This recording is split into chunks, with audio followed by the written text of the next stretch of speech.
今天的单词是干，音标是这个，汉字是这些。干，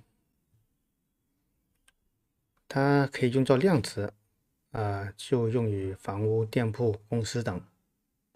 間屋點會變成咁㗎？周星星，我係呢間學校嘅訓導主任林作棟。也可以用作名詞，指空間、時間。我哋之間係咪有啲誤會啊？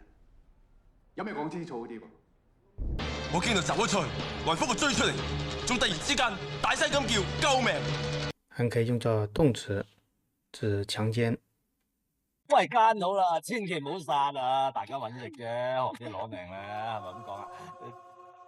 大人奸字燉啊，奸字燉啊，點秋王嚟咗啊！佢又係揾魚煙啊！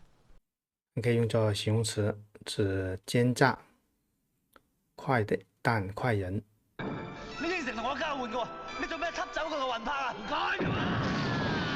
都係我冇用，丟晒你假嘅啫。唔係嘅，你唔夠人哋奸啫嘛。